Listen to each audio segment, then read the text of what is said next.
you like a YouTuber or something? Yeah. He's a YouTuber! I'm a YouTuber. This year's end celebrates my first year on YouTube as a creator. My first video ever was an iPhone X project. I barely knew anything about both creating or editing. I had a camera with terrible autofocus. I never knew how my projects were gonna go or what they would entail of completely.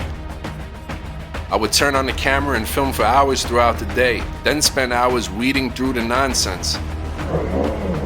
I would stress over ideas, lack of views, lack of subscribers. I didn't want to have a niche.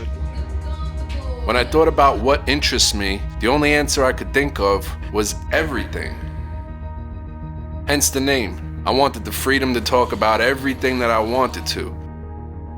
I wanted complete freedom to build and create in whatever way I felt like. There's nothing more important to an artist than freedom. I remember being a young kid in school and seeing one of my teachers outside smoking a cigarette and feeling disbelief that a teacher was a real person just like me that might want to suck down a Virginia Slim in her free time.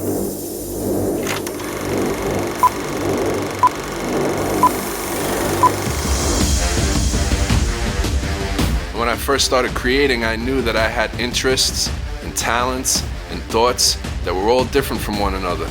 So it was hard for me to give my channel an identity when I couldn't even really identify myself. So I tried a few things that interested me. I own a barbershop, headquarters cut and shave in the beautiful town of Milford, Pennsylvania. I've been cutting hair since I was like 10 years old. So I dabbled in a makeover video and a couple of haircut tutorials. I love fashion and footwear, so I turned some of my focus towards that a little. I love stories of success and overcoming real adversity. So I started creating a short-lived handful of motivational videos. I did one vlog about nothing. I took Kobe to the dog park in another. I gave the fellas some beauty tips. I threw Walmart, Target, and Kmart in a ring and let them duke it out. I told you 8 personal things about myself. And I complained about Apple and YouTube once or twice. iPhone, iPad, iMac, Apple Pencil, Apple TV, Apple Watch, the list goes on and on. It's in my strong opinion that creators don't get enough attention from YouTube. This was supposed to be the honeymoon phase, and I was supposed to be having fun, but I wasn't. I was planning on, and still do plan on, being the best creator that I could possibly be, and doing the type of work I was doing just didn't feel right. It was all stuff that I loved and was interested in, but it wasn't what I wanted to talk about constantly, and it wasn't what I wanted to build some kind of art around. The view count was terrible, the subscriber count was even worse, and I was unhappy. I decided to take a small break and reevaluate what exactly it was I wanted from this platform and what I wanted to offer it. And then I explored creating with my love for cameras and technology, which is something I've been passionate about since I had a beeper and a pocket full of quarters. I started upgrading my gear and talking about it along the way, and found more joy and satisfaction in creating these type of projects than any others. I studied day and night about post-production. I'd spend nights binge watching tutorials like it was a Netflix series. I was determined and motivated to a different level than ever before. I found my thing. I figured out which part of everything I wanted to focus on the most. This was what made me feel like it wasn't just another job. This was what made me feel no pressure as a creator. And that's when the views and subscribers started showing up.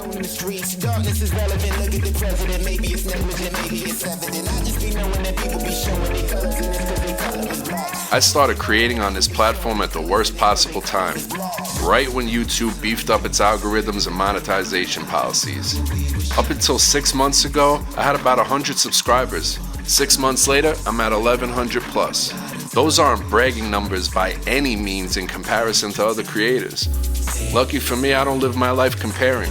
I understand that everyone's journey is different. I understand that we live in a beautiful, ugly world that gives us opportunity as long as you're willing to find it and work hard to keep it. This world doesn't care if your story doesn't have a storybook ending. It's okay to fail. I love failing. With dedication and discipline, the more you fail, the more you'll learn how to win. I'm proud of every single subscriber because I know I worked my ass off to earn that connection with my audience at a time where it's more difficult than ever to have success on YouTube. And one of the best feelings I ever had is getting a notification saying that someone out there likes my work enough to subscribe for more. It's like going to the gym. In the beginning and for quite a while, you're putting in this hard-ass work, but your body isn't changing much. So you get a little down and start to wonder if it's even worth it to wake up and go to the gym every day and dedicate yourself and put in this hard work. But once you build patience, repetition, and experience, everything starts falling in place. And before you know it, gains. My gratitude and appreciation goes out to all the people that supported me, to my audience, to the viewers that comment on every video and go out of their way to click that thumbs up, and also to the haters and doubters, and the ones who go out of their way every video to click that thumbs down, to my family and loved ones, and to YouTube itself for allowing me the freedom and opportunities I was searching for. 2018 was a great start. Thank you everyone for everything. Raise your hands up! Raise them up!